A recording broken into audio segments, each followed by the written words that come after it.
¿Qué misterios podrían desenterrar los arqueólogos en un simple terreno? Desde barcos con monedas de oro hasta objetos vikingos. Exploraremos descubrimientos arqueológicos asombrosos que han sorprendido al mundo y nos han revelado más sobre nuestras raíces. ¿Cómo se crearon las pirámides? ¿Y cuál era su propósito? Las grandes pirámides de Egipto son una de las maravillas arqueológicas más emblemáticas del mundo. Sin embargo, estas estructuras también son los restos más misteriosos de la antigua civilización egipcia. ¿Por qué se construyeron? ¿Y cómo? Estas preguntas han sido respondidas por expertos en los últimos años.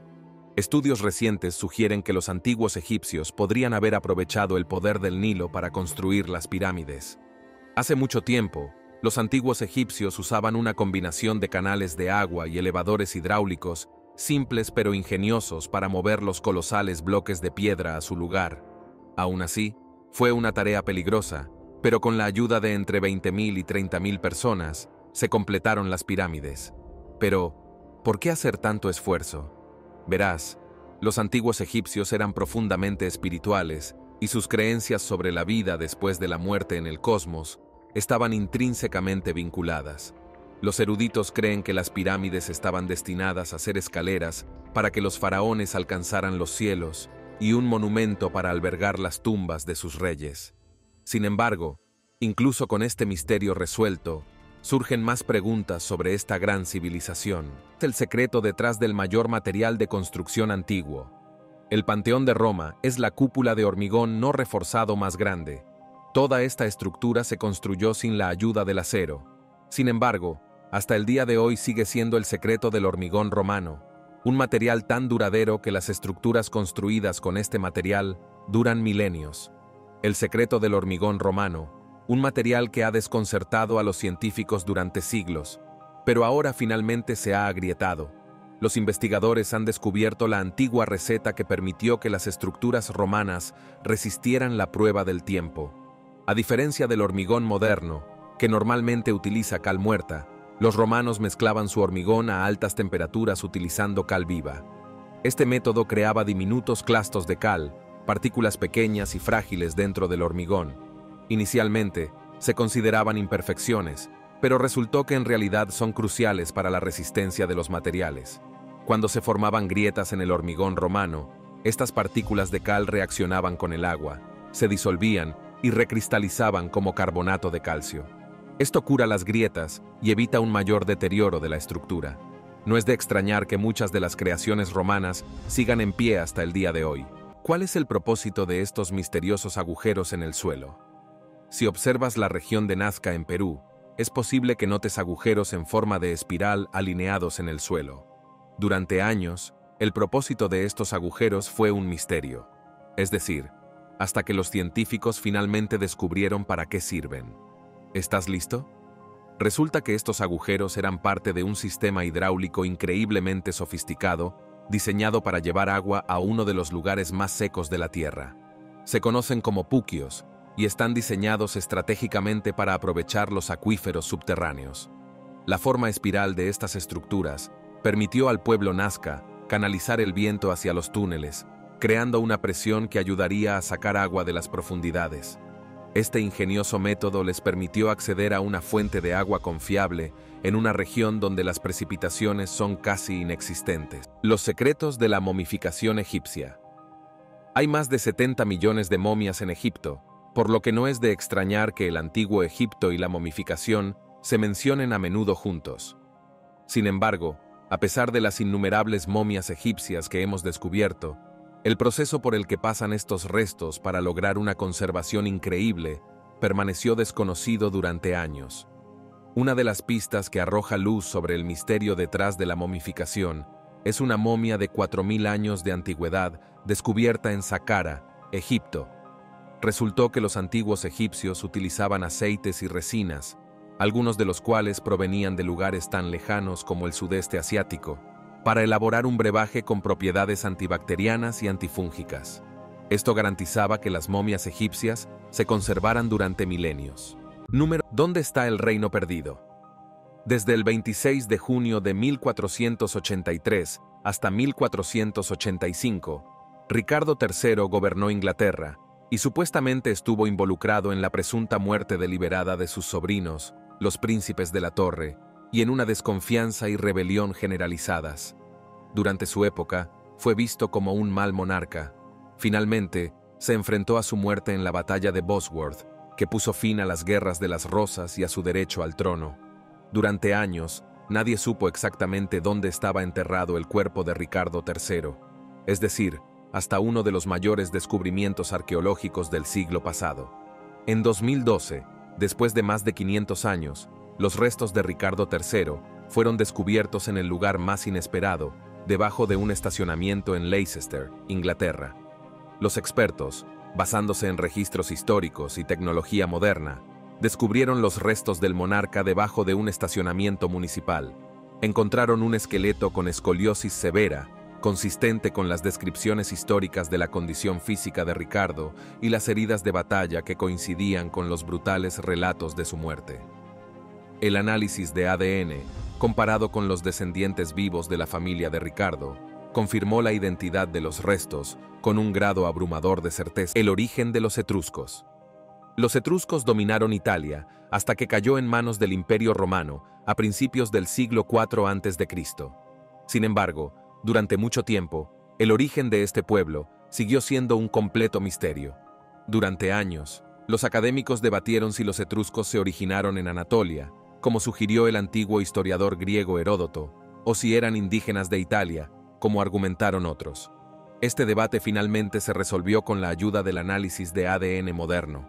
Los investigadores realizaron un estudio genético exhaustivo de 82 individuos etruscos antiguos, comparando su ADN con otras poblaciones antiguas de Europa y más allá.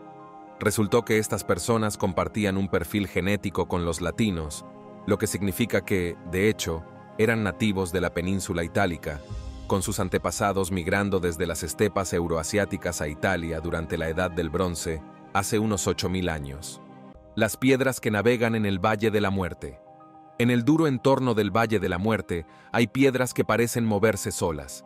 Se las conoce como piedras que navegan. Lo desconcertante es que algunas de estas piedras pesan hasta 315 kilos, y sin embargo, se deslizan por el lecho seco del lago de la playa de la pista de carreras, dejando largas huellas en el barro agrietado. Se colocaron cámaras en el desierto para ver cómo se movían estas piedras en un lapso de tiempo. De hecho, de alguna manera se deslizan por el desierto sin que ningún ser vivo las mueva. Entonces, ¿cuál es la respuesta a este extraño fenómeno? La clave de este rompecabezas fue descubierta por un equipo de investigadores en 2014. Cuando la temperatura baja por la noche, una fina capa de agua se congela en la playa, formando capas de hielo. A medida que el hielo se derrite, la roca se desliza a través de ellas. Gracias a la brisa que sopla a través del desierto durante todo el día, este fenómeno es tan sutil que es posible que la gente haya presenciado el movimiento de las rocas sin darse cuenta. 819 días. El misterio del calendario maya. Nuestro calendario tiene 365 días en un año, 366 en un año bisiesto.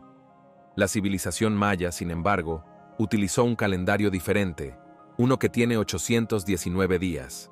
Durante décadas, los académicos lucharon por descifrar el funcionamiento exacto del calendario maya y su significado. El avance se produjo gracias a los esfuerzos combinados de arqueólogos, epigrafistas y astrónomos que estudiaron las antiguas inscripciones y códices mayas.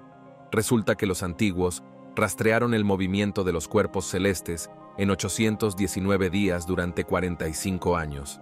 Básicamente, los mayas decidieron utilizar un calendario de 819 días para predecir correctamente el movimiento de todos los planetas visibles. Un ejército persa desapareció sin dejar rastro.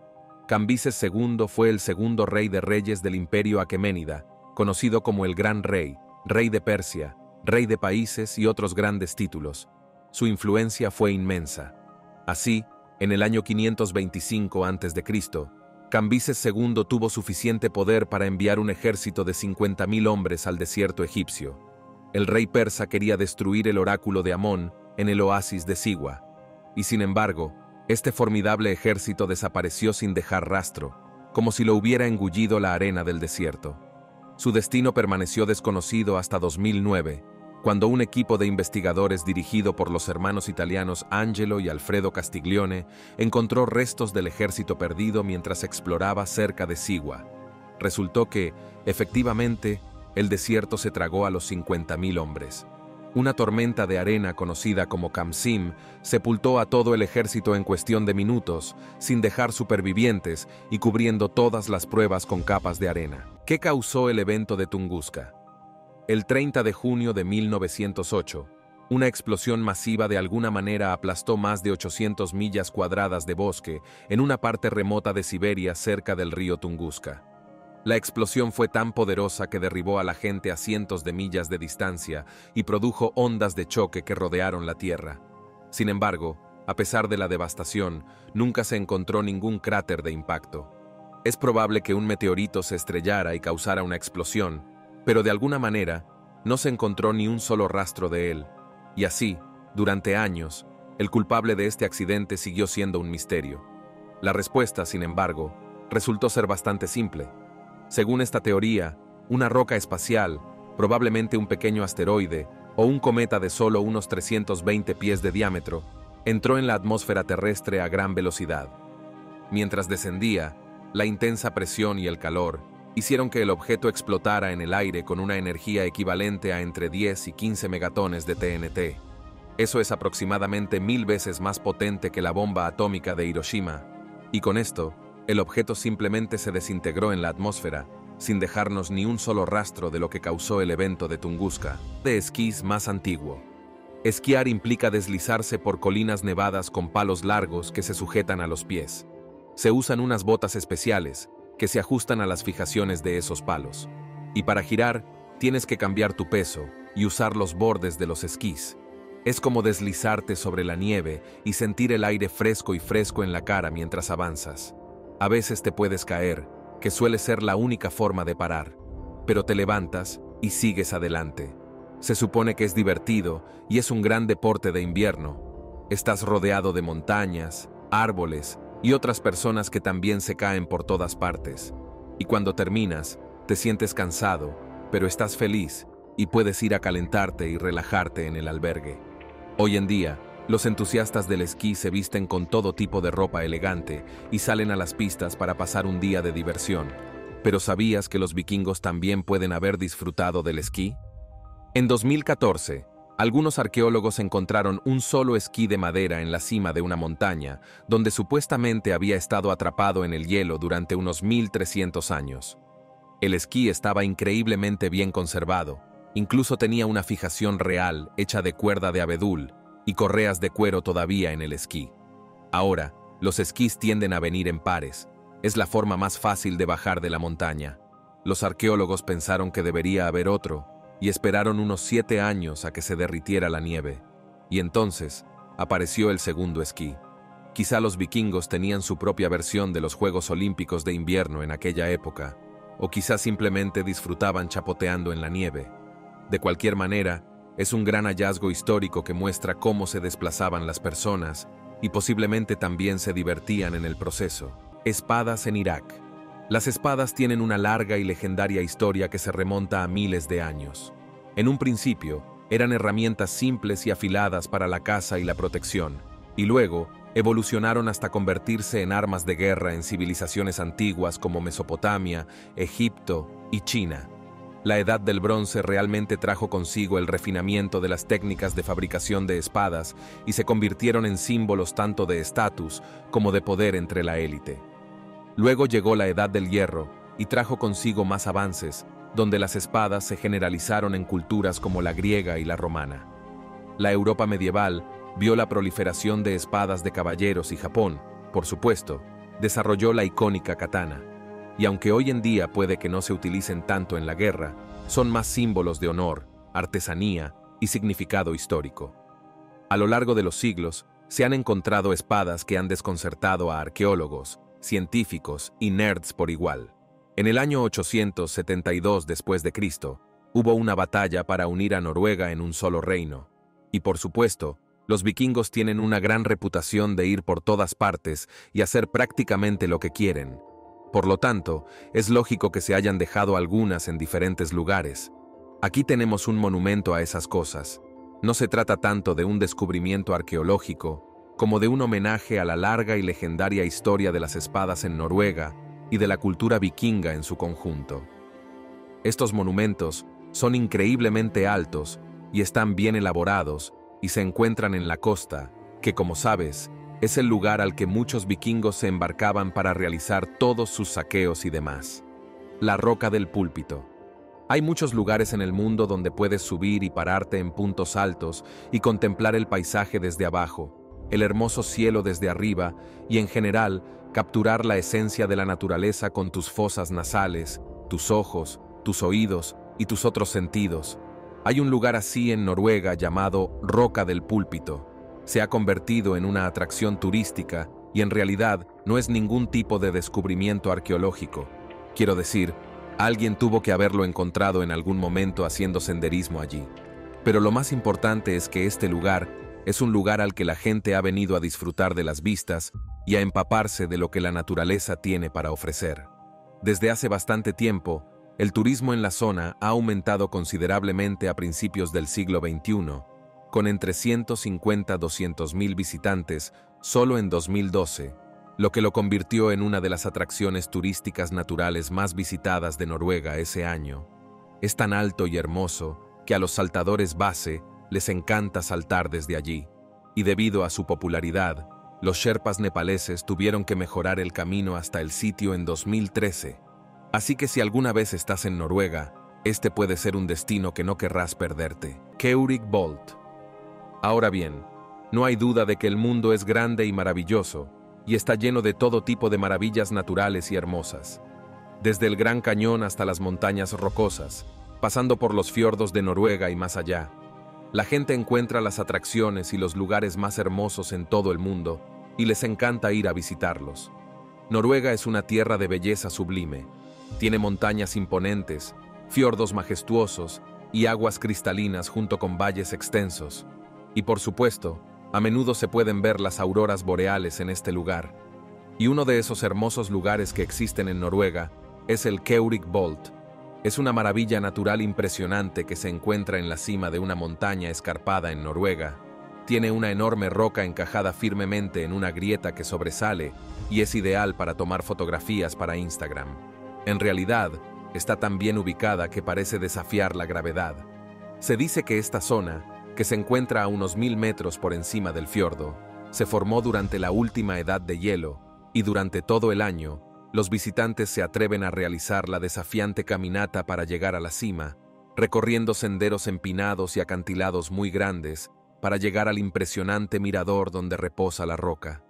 Se dice que posar para una foto en la Keurig-Bolt se ha convertido en un rito de iniciación para muchos y también simboliza el coraje y la aventura frente a la incertidumbre. Catedral de Hielo. Ubicada en un parque nacional de Noruega, la Catedral de Hielo es una cautivadora maravilla natural que atrae a visitantes de todo el mundo para disfrutar de su gélido esplendor. Se extiende a lo largo de 22 kilómetros y cubre una superficie de aproximadamente 55 kilómetros cuadrados. Es uno de los glaciares más accesibles de toda Noruega. Esto, por supuesto, lo convierte en un destino popular tanto para aventureros como para entusiastas de la naturaleza. Se dice que se formó durante la última edad de hielo, y es una enorme capa de hielo que una vez cubrió gran parte de Escandinavia. Los visitantes tienen la oportunidad de explorar el glaciar de cerca. A través de visitas guiadas y caminatas dirigidas por guías de montaña con mucha experiencia, estas excursiones ofrecen una visión única del mundo de los paisajes glaciares.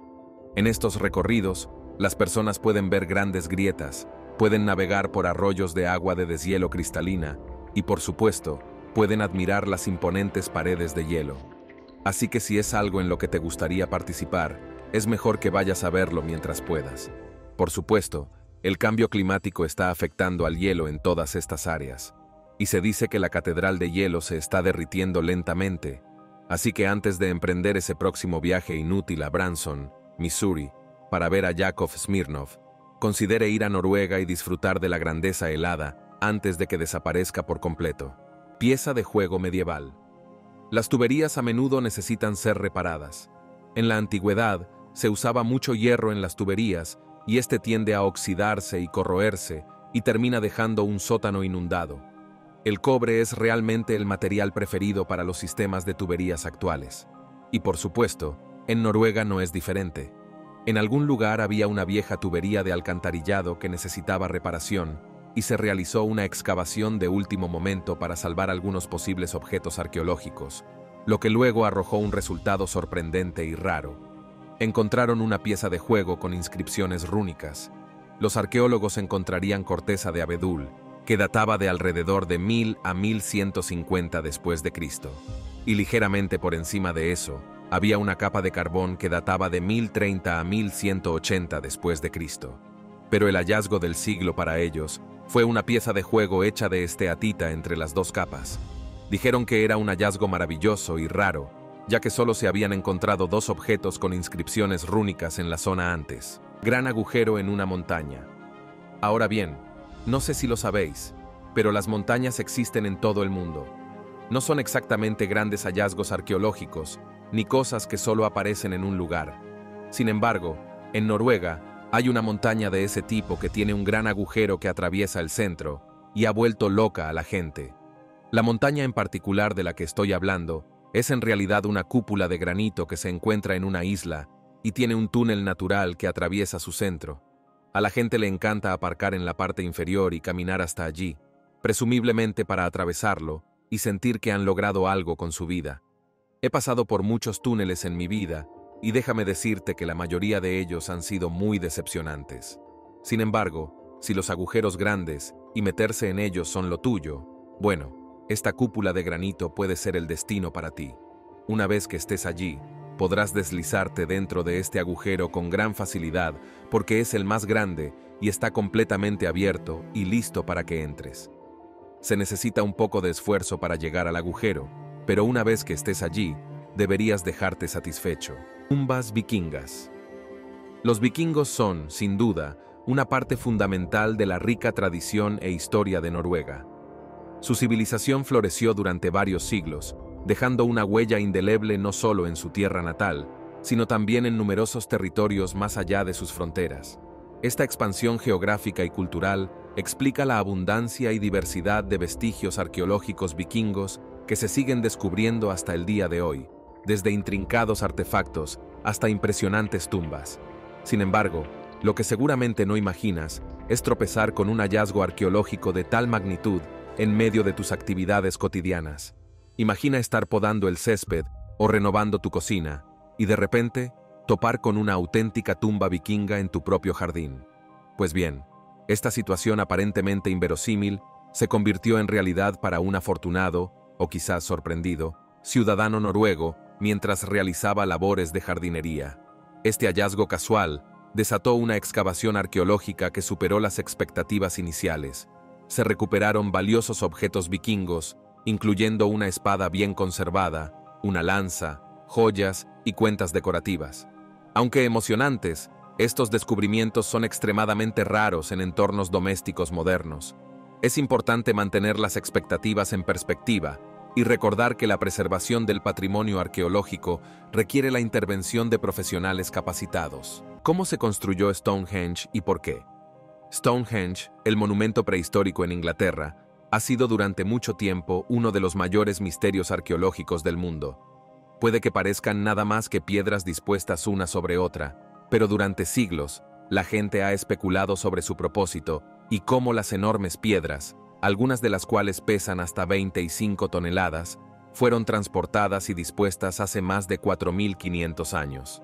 Ahora, gracias a los recientes avances en arqueología y tecnología, finalmente estamos comenzando a desvelar los secretos de Stonehenge. Los investigadores determinaron que las piedras sarsen más grandes, que formaban el icónico anillo exterior, se extrajeron de West Woods, un sitio a unas 15 millas del monumento.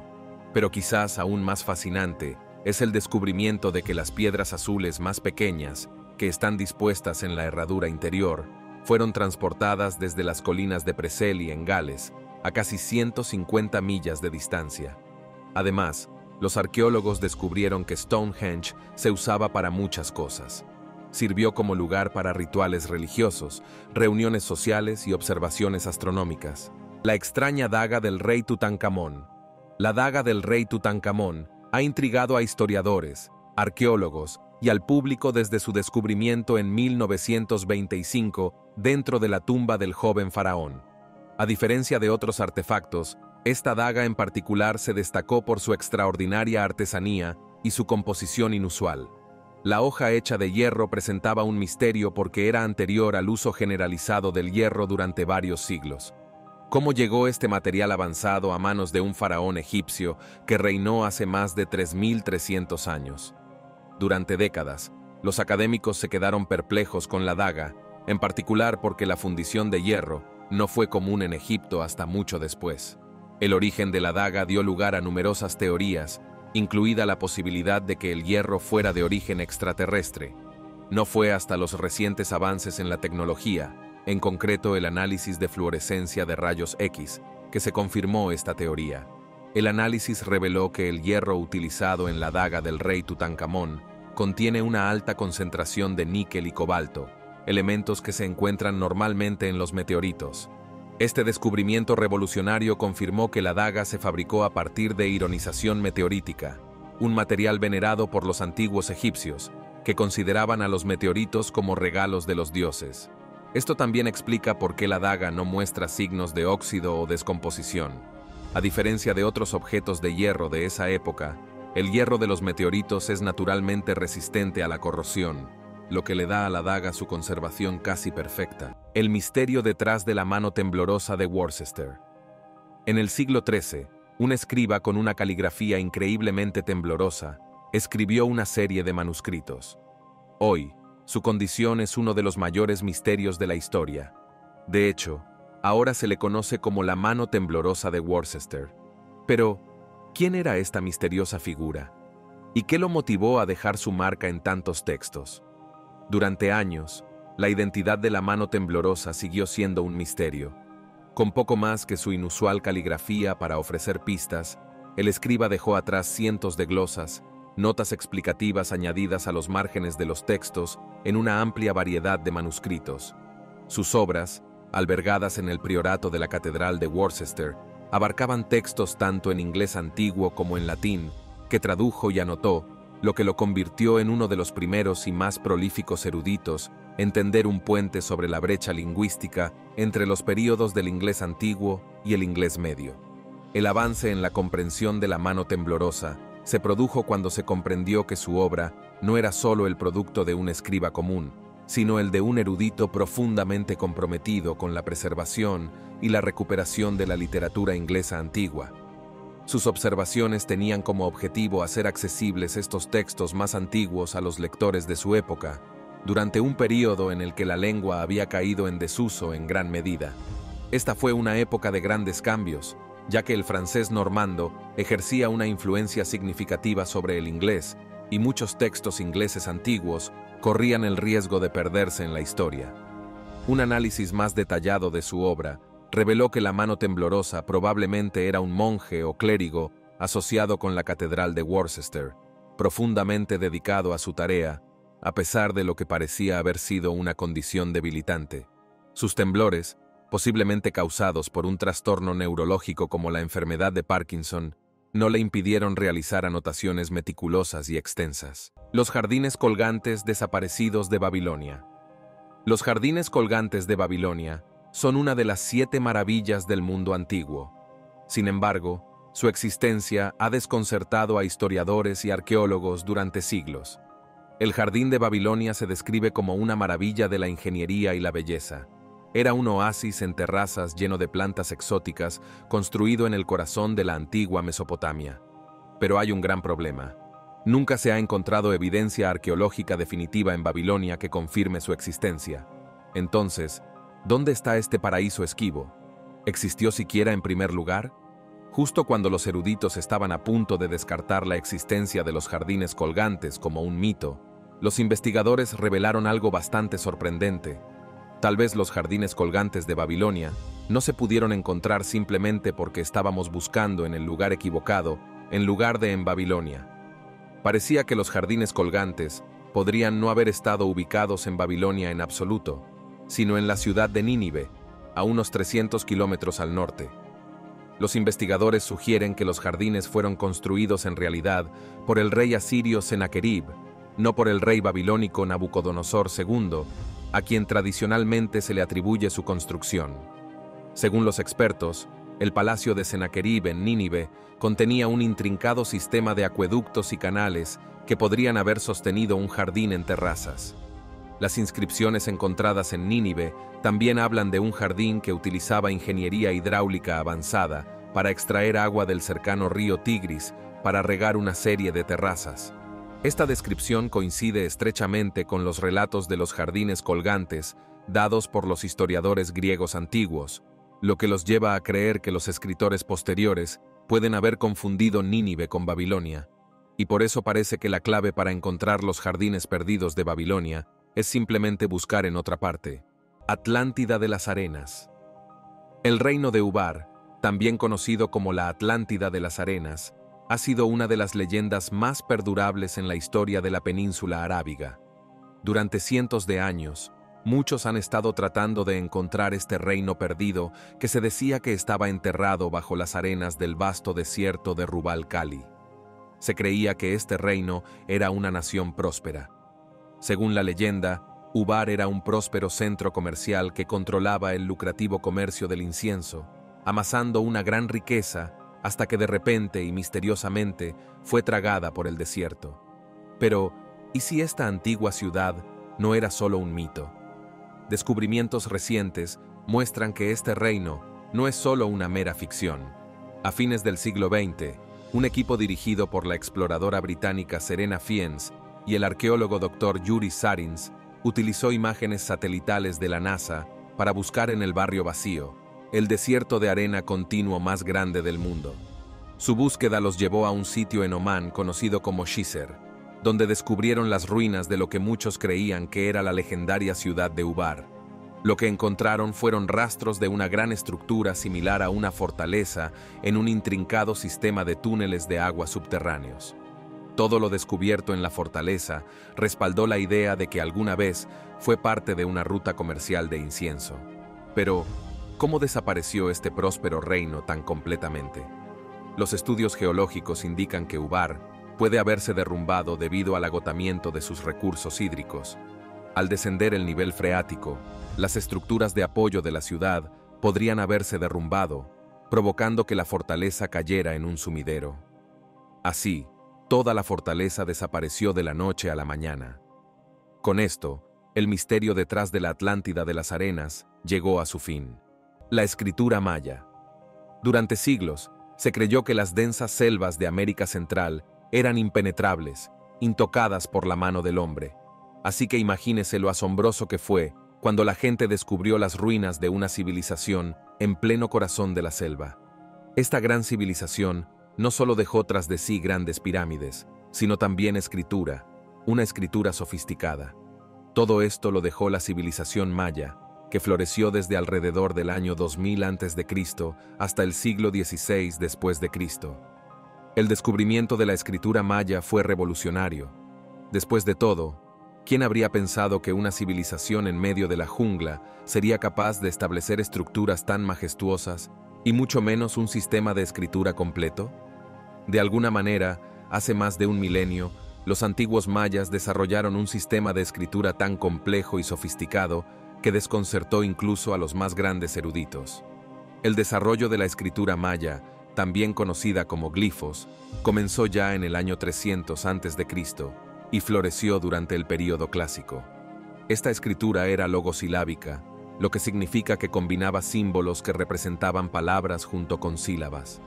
Esta naturaleza dual hizo que la escritura fuera increíblemente versátil, pero al mismo tiempo la hizo complicada. Imaginemos una sola palabra que pudiera escribirse de múltiples maneras, a veces como un solo símbolo, otras veces como una serie de sílabas. Por ejemplo, la palabra Balaam, que significa jaguar, también podría escribirse con un solo símbolo de jaguar o dividirse en sílabas. Balamá.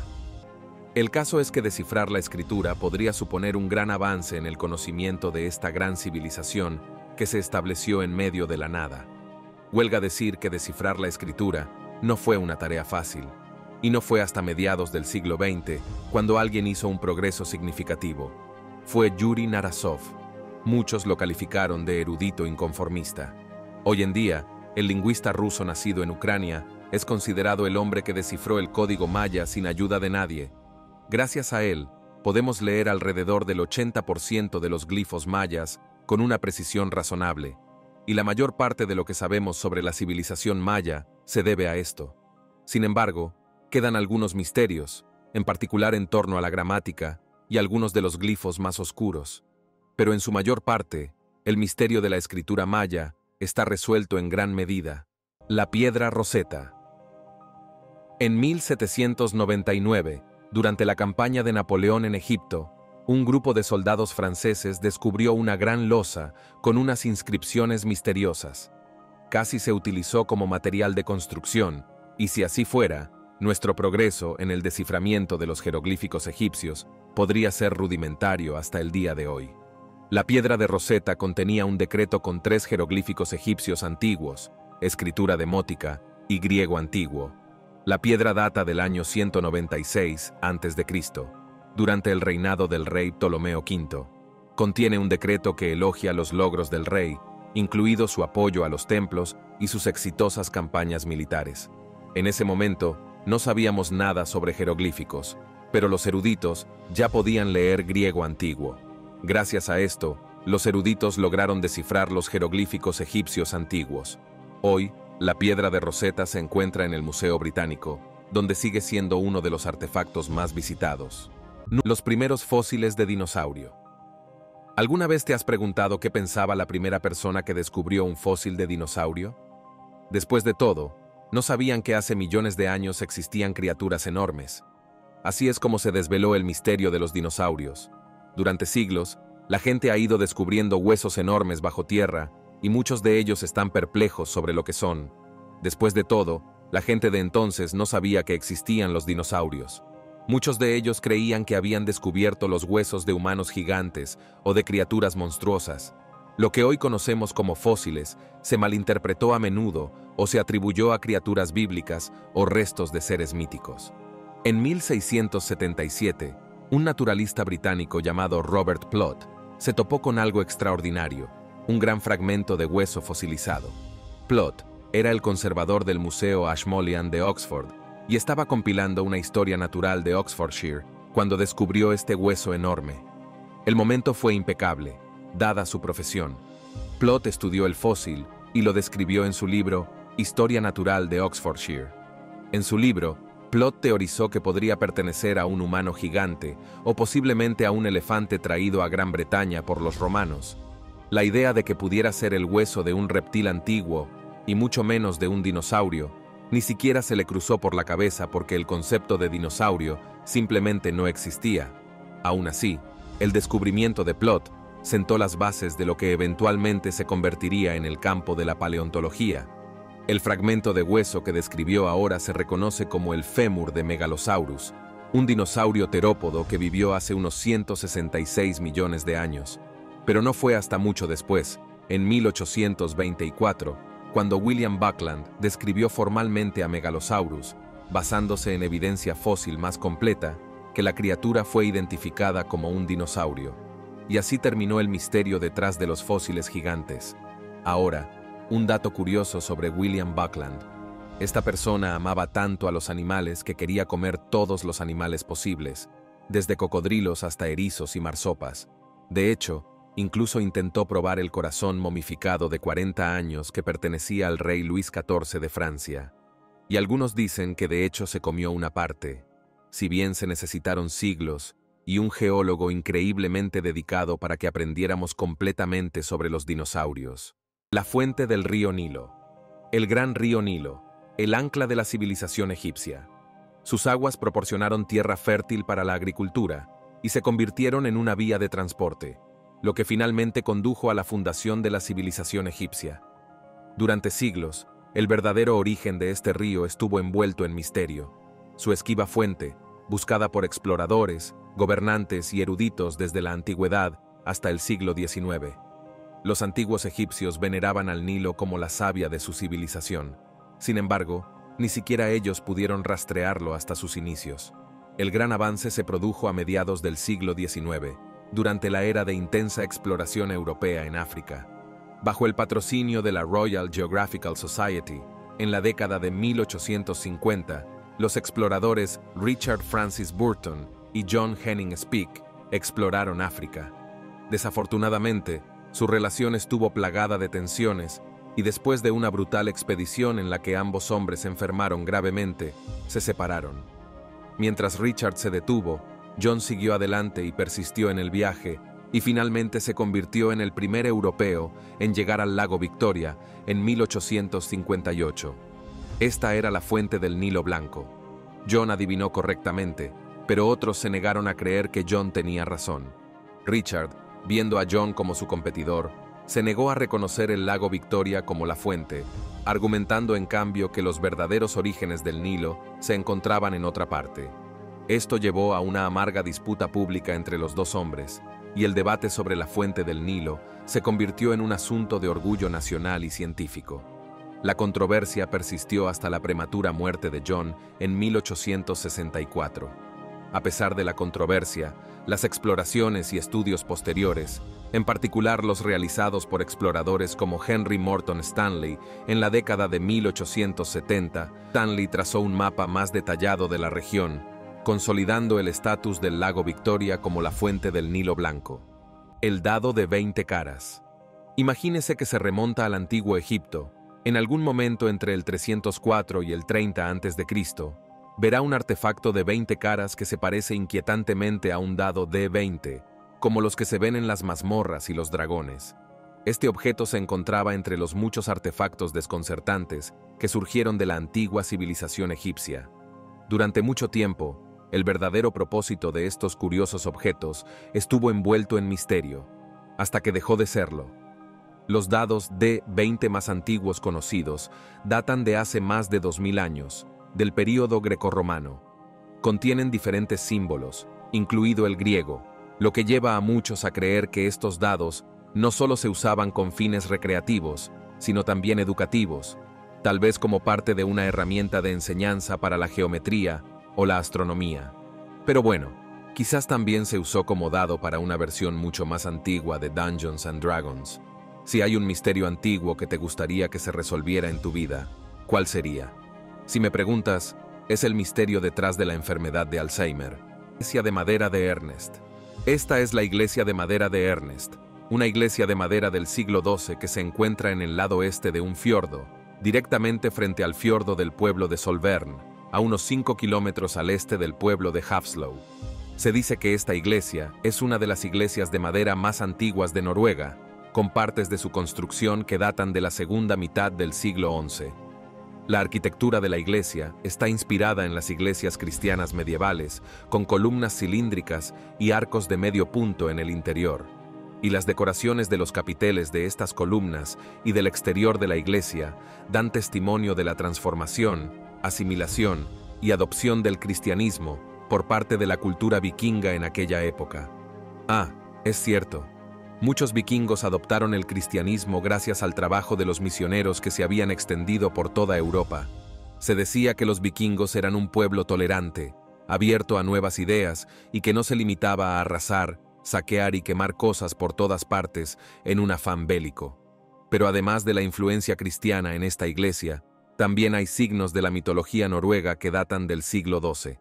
La iglesia es tan hermosa e importante para la gente que en 1979 fue declarada Patrimonio de la Humanidad por la UNESCO, una hebilla vikinga de 1000 años de antigüedad. A medida que pasa el tiempo, arqueólogos, científicos y buscadores de tesoros descubren muchos tesoros en todo el mundo. Incluso hoy en día, siguen apareciendo por todas partes artefactos de la época de los vikingos, como joyas, cinturones, espadas y más. Por eso, no debería sorprender que, a medida que se realizan excavaciones en las zonas en las que vivían estas personas, sigamos encontrando más cosas de su pasado. En 2021, se desenterró un antiguo tesoro vikingo de un trozo de tierra en el este de Noruega. Al realizar una radiografía del trozo, los expertos identificaron metales de oro y bronce.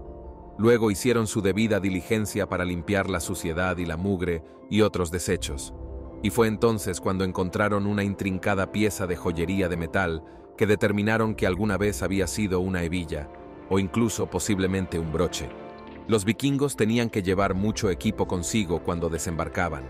Por lo tanto, tener una hebilla en una correa de cuero para mantener la espada en la espalda o los instrumentos alrededor de la cintura no era algo fuera de lo común para ellos. Y por supuesto, dondequiera que iban, probablemente dejaban cosas atrás o las dejaban caer en la tierra. Quiero decir, apenas puedo encontrar mi ropa interior la mitad del tiempo. No es de extrañar que salga de casa. El artículo en sí está bellamente elaborado y se nota que alguien le puso mucho cariño.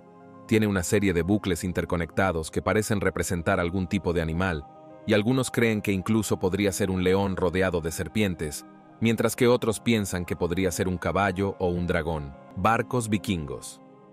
Cuando piensas en barcos vikingos, probablemente te imagines construcciones grandes, aterradoras y descomunales con cabezas de dragón en el frente, y múltiples cañones, y todo tipo de cosas que los vikingos usarían.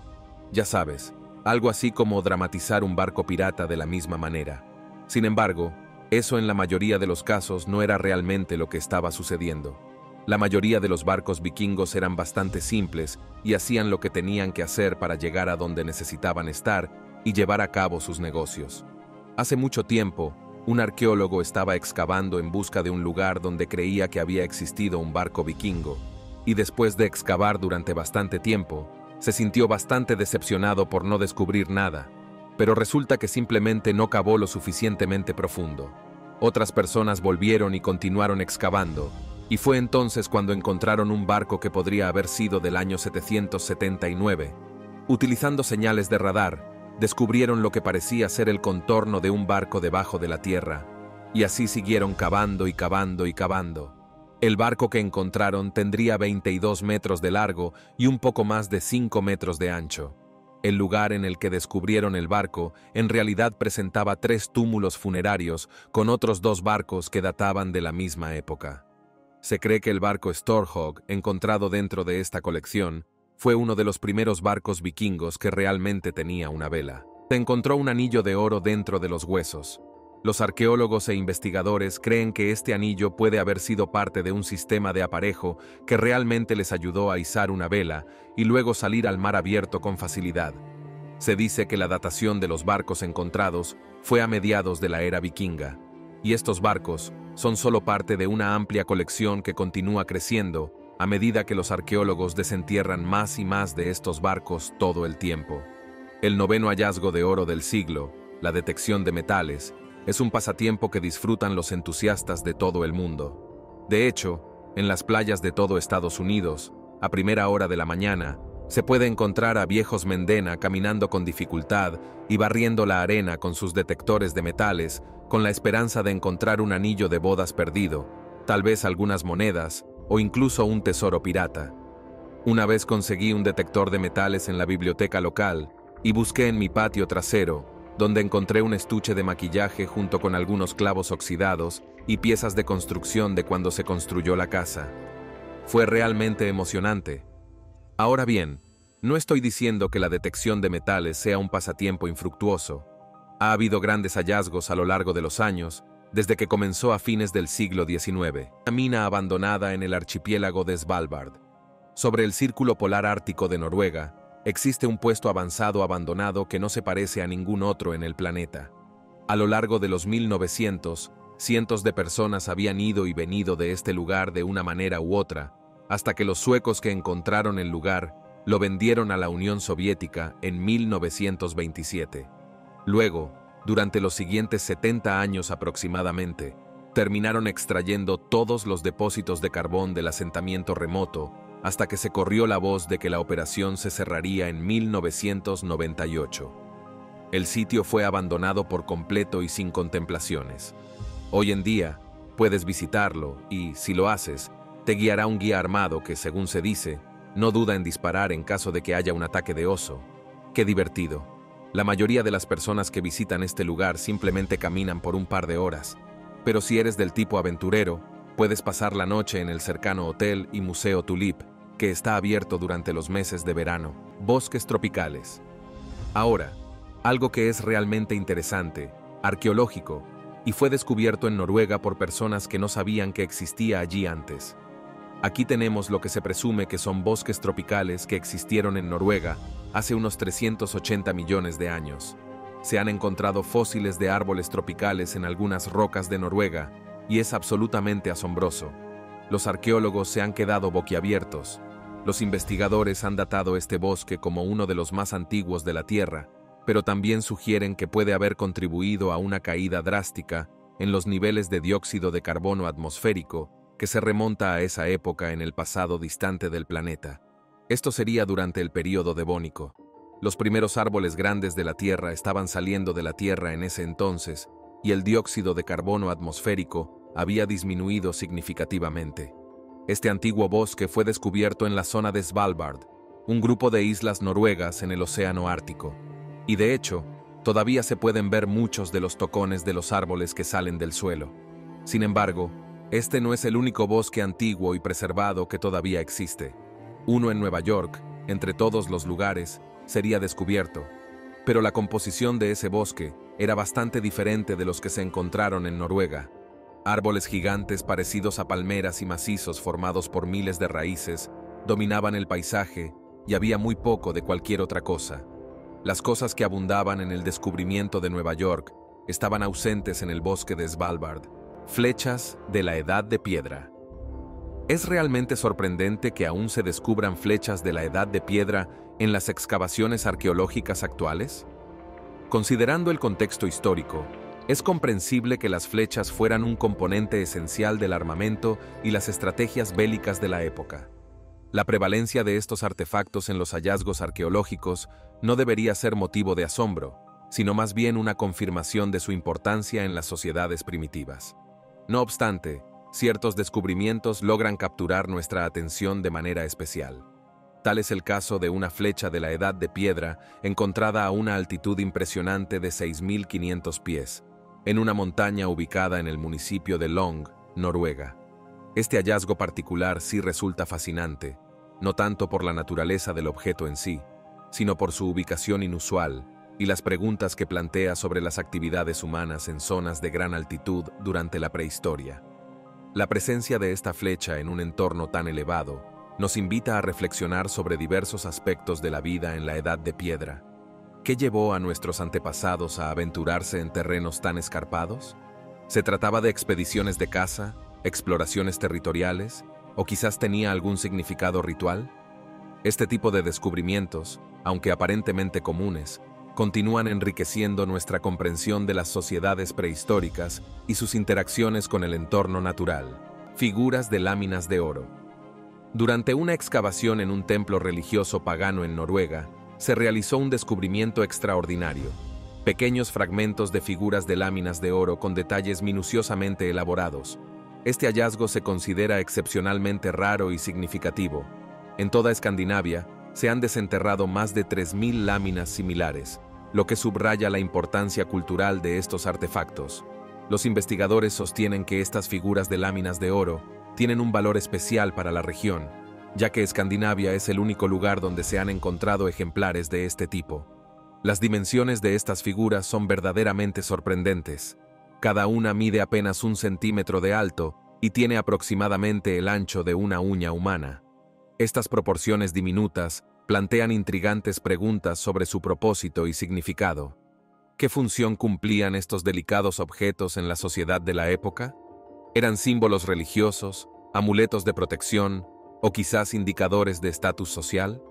La precisión artística necesaria para crear detalles tan intrincados en una escala tan pequeña sugiere que estas figuras tenían un valor considerable, ya sea espiritual, cultural o económico. El misterio que rodea el uso y significado de estas láminas de oro continúa fascinando a arqueólogos e historiadores. Su presencia exclusiva en Escandinavia podría indicar una tradición única de la región, posiblemente relacionada con creencias religiosas específicas, piedras rúnicas más antiguas del mundo. Los investigadores han realizado un descubrimiento arqueológico de gran importancia, lo que afirman ser la piedra rúnica más antigua del mundo. Según sus estudios, Las inscripciones en esta piedra podrían tener una antigüedad de hasta 2 milenios, lo que nos remontaría a los albores de la escritura rúnica. Este hallazgo es particularmente significativo, ya que consiste en bloques de arenisca de forma cuadrada y color marrón, con una superficie plana en la que se han tallado intrincados garabatos. Estos grabados podrían representar el ejemplo más temprano de palabras registradas en la región escandinava, precediendo incluso a la introducción del alfabeto latino en la zona. Las runas, que constituían los caracteres de diversos alfabetos utilizados por los pueblos germánicos, han sido una parte fundamental de la historia del norte de Europa desde tiempos inmemoriales. Si bien es cierto que se han encontrado inscripciones rúnicas en objetos de mayor antigüedad, este descubrimiento marca un hito en la arqueología nórdica, ya que es la primera vez que se encuentran runas grabadas en piedra de una época tan remota. Este hallazgo no solo arroja luz sobre la evolución de la escritura en Escandinavia, sino que también podría proporcionar valiosas pistas sobre la cultura, las creencias y las prácticas sociales de las antiguas sociedades nórdicas. Número 3. Fosfato enorme. La producción de paneles solares y baterías depende de varios elementos cruciales, entre los cuales destaca la roca de fosfato como un componente esencial. Recientemente, una empresa minera noruega ha realizado un descubrimiento extraordinario en el suroeste del país, un yacimiento masivo que no solo contiene roca de fosfato, sino también vanadio y titanio. La magnitud de este hallazgo es tal que los expertos afirman que podría sustentar la producción de tecnología solar y de almacenamiento energético durante el próximo siglo. Este descubrimiento no solo es significativo para la industria de energías renovables, sino que también posiciona a Noruega como un actor clave en la cadena de suministro global de estos materiales críticos. La noticia ha generado un gran entusiasmo en el sector y se especula que podría tener implicaciones de gran alcance para empresas líderes en tecnología y energía sostenible. De hecho, no sería sorprendente que figuras prominentes de la industria, como Elon Musk, estuvieran siguiendo de cerca estos desarrollos, dadas las potenciales oportunidades y ventajas competitivas que podrían surgir de este hallazgo monumental. Los primeros agricultores de la Edad de Piedra. Los arqueólogos han realizado un descubrimiento fascinante que podría arrojar luz sobre los orígenes de la agricultura en Noruega. En una excavación cerca de la costa suroeste del país, se ha desenterrado una tumba que contiene los restos de 3 individuos, un hombre de edad avanzada, un niño pequeño y una mujer joven.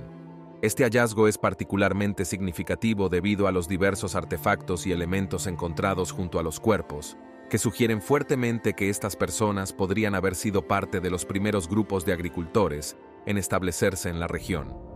La datación de los restos y los objetos asociados sitúa este enterramiento en la era neolítica, un periodo crucial en la historia humana marcado por la transición de sociedades cazadoras-recolectoras a comunidades agrícolas sedentarias. Los investigadores especulan que estos individuos podrían haber sido parte de una ola migratoria más amplia que introdujo prácticas agrícolas en la región, revolucionando así el modo de vida de las poblaciones locales. Este descubrimiento no solo proporciona información valiosa sobre los primeros agricultores de Noruega, sino que también subraya la importancia de la arqueología en la reconstrucción de nuestro pasado. Demuestra que, más allá de las famosas momias egipcias, existen innumerables tumbas y sitios arqueológicos en todo el mundo que contienen piezas cruciales del rompecabezas de la historia humana. Cada hallazgo de este tipo nos acerca un paso más a comprender cómo nuestros antepasados vivían, trabajaban y se adaptaban a nuevos desafíos, ofreciéndonos una visión más completa y matizada de nuestra evolución como especie. Cazadores y pescadores del norte.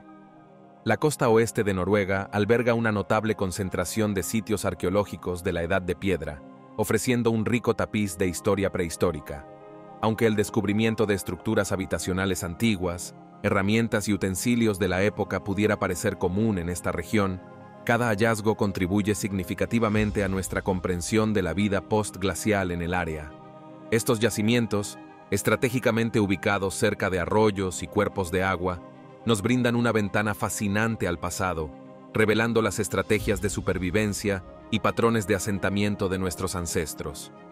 La abundancia de estos sitios no solo ilustra la densidad poblacional de la época, sino que también subraya la importancia de los recursos hídricos en la elección de asentamientos. Este patrón de ubicación cerca de fuentes de agua es consistente con otros importantes descubrimientos arqueológicos alrededor del mundo, reforzando nuestra comprensión de las prioridades universales de las sociedades prehistóricas. Cada excavación, por tanto, añade una pieza valiosa al rompecabezas de nuestra historia evolutiva, permitiéndonos reconstruir con mayor precisión el modo de vida de estos antiguos cazadores y pescadores del norte. Tableta de Despilio. Descubierta en 1993 cerca del pueblo de Despilio, a orillas del lago Orestiata en Grecia, se encuentra la tablilla de Despilio, una tablilla de madera que data del 5260 a.C. Sí, oíste bien. Hace más de 7000 años, lo que lo convierte en uno de los ejemplos de escritura más antiguos jamás descubiertos. La tablilla de Despilio fue desenterrada durante una excavación dirigida por el profesor George Hormosiatis, que reveló una civilización que vivía junto al lago y tenía una sofisticación previamente desconocida para los estudiosos. Estas marcas sugieren que la gente de este asentamiento neolítico había desarrollado una forma de comunicación escrita miles de años antes de que se pensara que había ocurrido la llegada de la escritura. La tablilla en sí es una simple pieza de madera, pero está cubierta de caracteres que no han sido descifrados definitivamente. Estos símbolos abren una ventana a una época mucho anterior a la de los antiguos griegos, egipcios y sumerios. Las civilizaciones tradicionalmente le atribuyen la invención de la escritura. La presencia de estas inscripciones desafía la creencia generalizada de que la escritura surgió en el cercano Oriente alrededor del 3200 a.C. Los símbolos en la tablilla de Despilio son variados. Algunos parecen ser representaciones pictóricas, mientras que otros son más abstractos. Esto ha llevado a especular que la tableta podría contener una forma de escritura fotográfica o un sistema simbólico utilizado para llevar registros, con fines rituales o incluso para contar historias. La naturaleza exacta de los símbolos y sus significados sigue siendo un tema de investigación y debate continuo entre los estudiosos. Las figuras Namoli.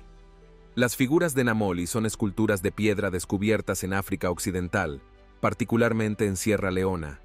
Estas esculturas están talladas en esteatita, un material conocido por su suavidad y facilidad de tallado.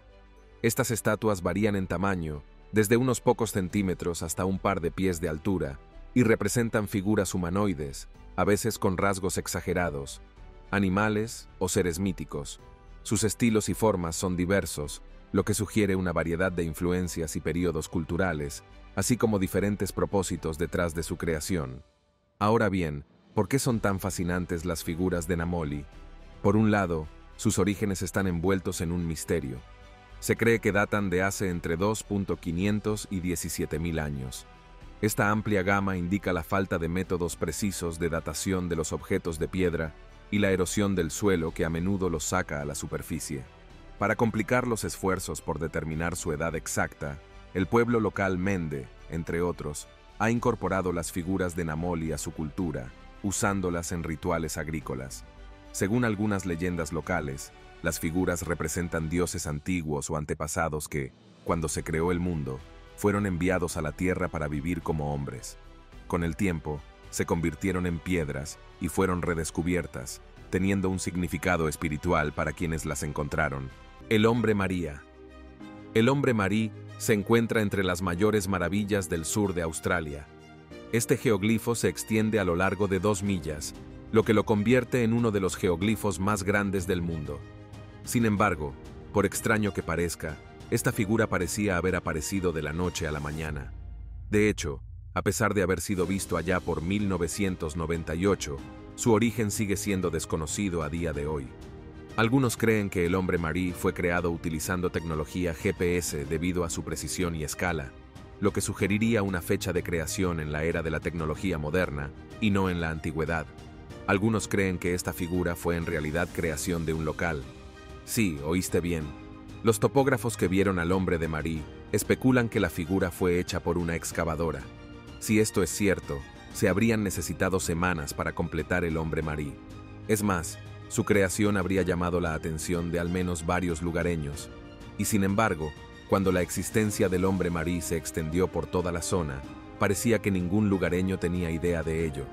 Sin embargo, algunos siguen creyendo que el hombre marí fue una creación de Bardius Goldberg, un artista australiano conocido por expresar su deseo de crear obras de arte visibles desde el espacio. Sin embargo, cuando se le preguntó sobre el marino, no lo confirmó ni lo desmintió. Y por eso los orígenes del hombre marino siguen siendo un misterio. Códice Rohank. El Códice Rohank es un libro descubierto en Hungría allá por el siglo XIX, y desde entonces ha sido un completo misterio. El Códice Rohank consta de 448 páginas adornadas con una escritura desconcertante que nadie ha podido descifrar de manera concluyente. Está lleno de motivos religiosos, ilustraciones de batallas y escenas que sugieren una mezcla de influencias cristianas, paganas y quizás musulmanas. Pero, ¿para qué se creó el Códice de Rohank? A lo largo de los años, numerosos intentos de desciframiento han arrojado más preguntas que respuestas, con teorías que van desde que se trata de un lenguaje construido hasta un texto cifrado, que posiblemente oculta grandes conocimientos que aún estaban por descubrir. Números de Hohlfels.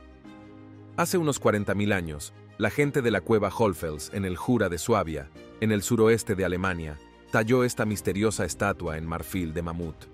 Lo creas o no, esta pequeña escultura es una de las primeras representaciones conocidas de humanos. Puede que no lo parezca, pero esta figura muestra una obra de arte interpretada por nuestros antepasados que vivieron durante el Paleolítico Superior. La figura se caracteriza por figuras exageradas, mientras que la cabeza, los brazos y las piernas están mínimamente detallados o ausentes. Esto llevó a muchos a creer que el énfasis en las otras características puede haber sido una señal de su uso con su pecho exagerado.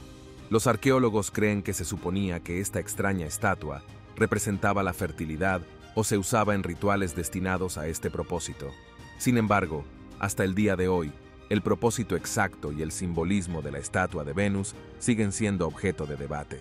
Azules invisibles. ¿Sabías que el azul era invisible para los humanos en la antigüedad?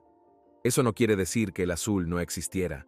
El azul como color todavía se puede encontrar en la naturaleza. Por ejemplo, el gran cielo azul. Y sin embargo, curiosamente, el color azul nunca apareció en ningún registro escrito. La intriga detrás de este color comenzó a principios del siglo XIX, cuando William Gladstone notó que el famoso poeta Homero describía el color del océano en la Odisea como vino oscuro. Gladstone preguntó por qué no describió el agua como de un azul profundo. Esto lo llevó a una investigación. La palabra negro fue mencionada casi 200 veces en la Odisea. Sin embargo, el color azul no fue mencionado ni una sola vez. Y así empezó a ampliar su búsqueda. Estudió antiguos cuentos islandeses, el Corán y el folclore hindú y chino. También estudió una antigua versión hebrea de la Biblia. Tal como sospechaba, el color azul nunca fue mencionado. Ahora bien, esto llevó a algunas teorías de que tal vez los ojos de los pueblos antiguos no podían percibir ni ver el color azul. ¿Pero es ese el caso realmente? Si bien esta es una posibilidad, existe otra explicación más aceptada. El quid de la cuestión podría estar en el lenguaje y la descripción de muchas culturas antiguas. El vocabulario de colores era bastante limitado, y a menudo se basaba en elementos naturales como el mar, el cielo, la tierra y el fuego, que tienden a describirse en términos de sus características más que de su color, tal como Homero describió el océano, usando el color del vino. Los investigadores sugieren que las culturas generalmente comenzaron distinguiendo entre luz y oscuridad. Poco después, la gente añadió una palabra para rojo, seguido de amarillo y verde, siendo el azul el último color en aparecer en todos los idiomas del mundo.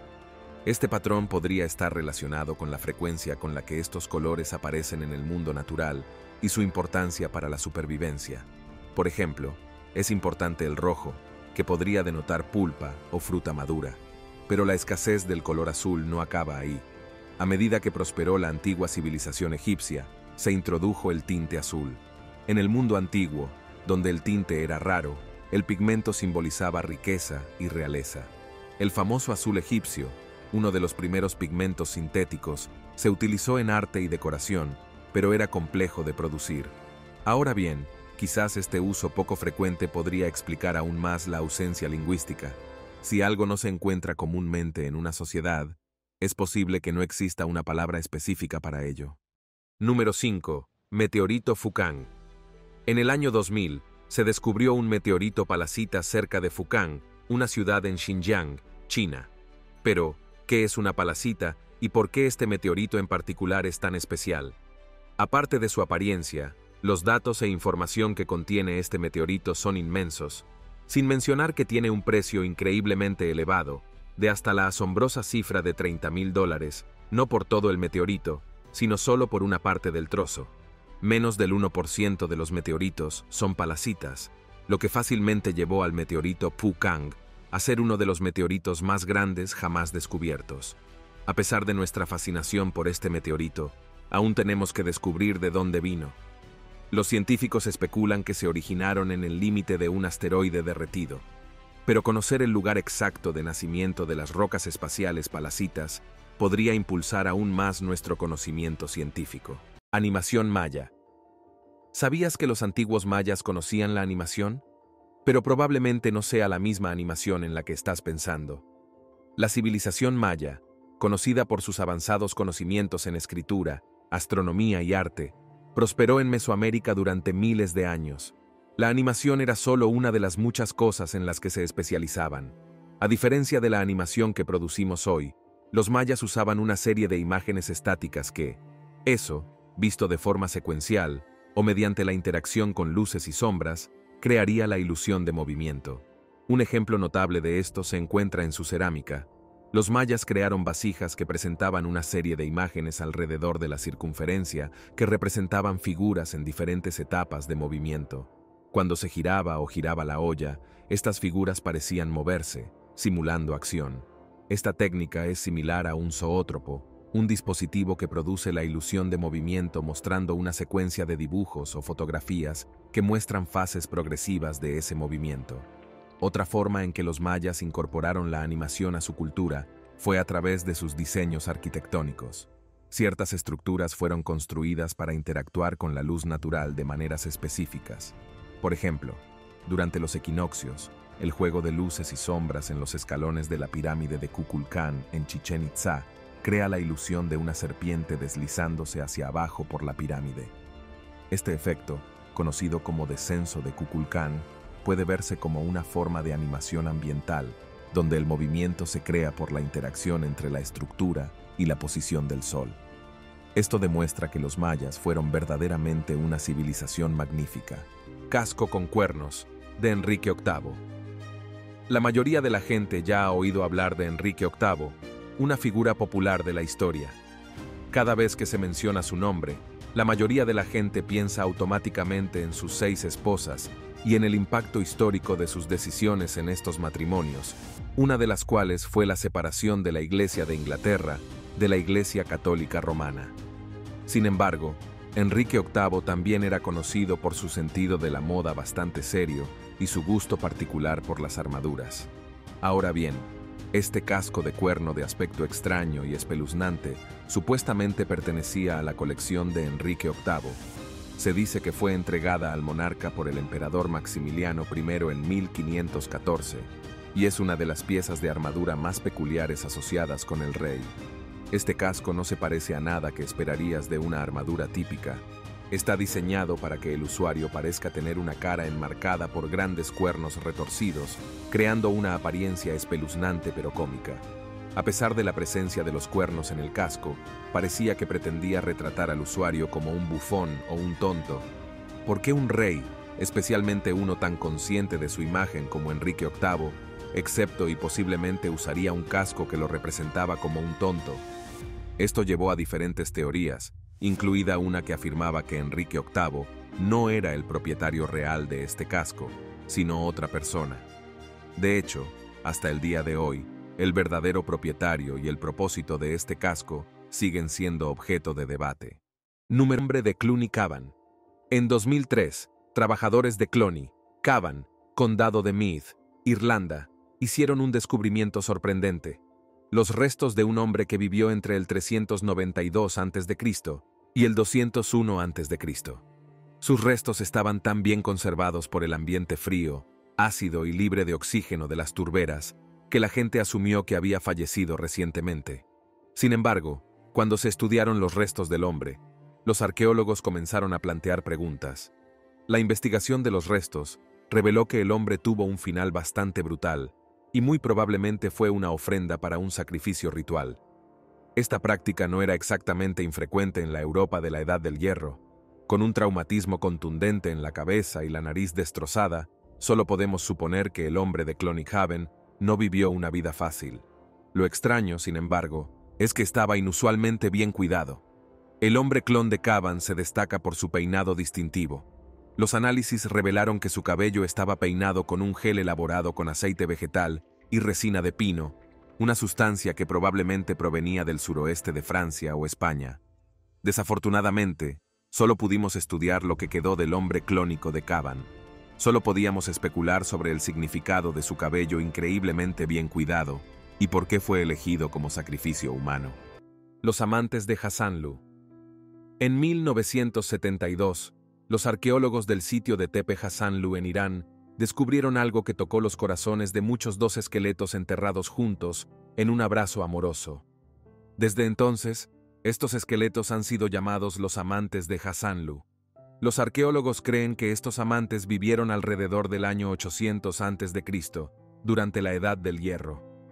Poco después del descubrimiento de sus restos, su historia se volvió sensacionalista, y muchos tejieron historias sobre sus vidas pasadas y la fuerza de su conexión, eligieron ser enterrados y se abrazaron.